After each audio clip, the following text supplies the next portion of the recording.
రాయచోటి కాల్పుల కేసులో కొత్త కోణం వెలుగు చూసింది.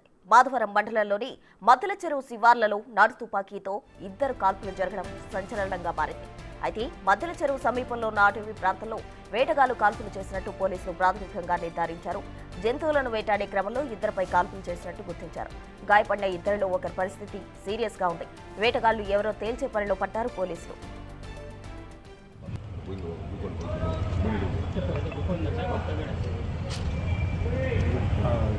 భోగులు పనున్నాయి లేదా ఏం తెలిసి ఇమీడియట్గా స్పోర్ట్ రైన్ పొలాల కాడ ఏమన్నా బంధువుల కోసం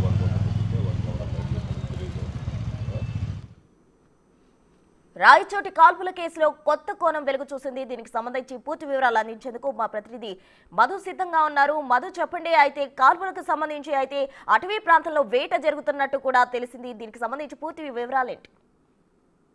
అన్నమయ్య జిల్లా రాయచోటి మండలం మాధవరం సమీపంలో గ్రామం ఉంది. కుంట మద్దెల చెరువు శివారులో చిన్న ఫారెస్ట్ ఒక అడవి ప్రాంతం ఉంది. ఆ అడవి ప్రాంతంలో ఈ రోజు ఉదయం తెల్లవారుజామున 5 గంటల సమయంలో కొంతమంది దాదాపు ఒక 4-5 మంది అడవి జంతువుల్ని ఏట చేసే క్రమంలో కాల్పులు అయితే జరిగాయి. ఆ కాల్పుల ఘటనలో ఇద్దరికైతే తీవ్ర గాయాలయ్యాయి. వాళ్ళలో ఆ రమణ అనే వ్యక్తికి తీవ్రంగా గాయాలయ్యాయి. అసలు పరిస్థితి విషమించడంతో స్థానికంగా ఆసుపత్రి నుంచి మెరుగైన చికిత్స కోసం కడప రిమ్స్ ఆసుపత్రికి అయితే తరలించినట్లయితే తెలుస్తుంది. అసలు ఈ జంతువుల ఏట ఎప్పటి నుంచి జరుగుతుంది, అసలు జంతువుల ఏట ఆడే వాళ్ళ దగ్గర నాటు తుపాకులు ఎలా వచ్చాయి, ఆ తుపాకులు ఎన్నున్నాయి అనే కోణంలో పోలీసులు అయితే దర్యాప్తు వేగవంతం చేశారు. అసలు ఈ నాటు తుపాకులు దాడులు దాదాపు ఉమ్మడి కడప జిల్లాలో గత 5-6 నెలల సమయంలోనే దాదాపు 4-5 చోట్ల వెలుగులోకి రావడంతో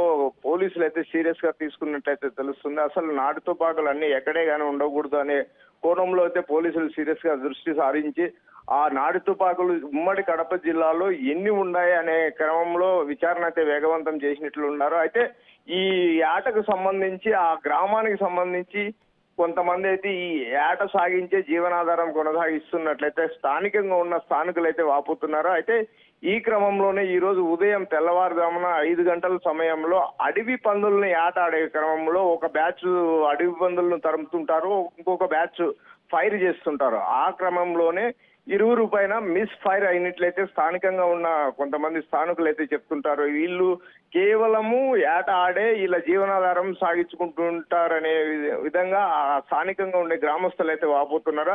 అయితే వీరి దగ్గర నాటు తుపాకులు ఎలా వచ్చాయనే కోణంలో అయితే పోలీసులు సీరియస్ గా దృష్టి సారించినట్లయితే తెలుస్తుంది. ప్రస్తుతం రైట్ మాధవ్, థ్యాంక్ యూ.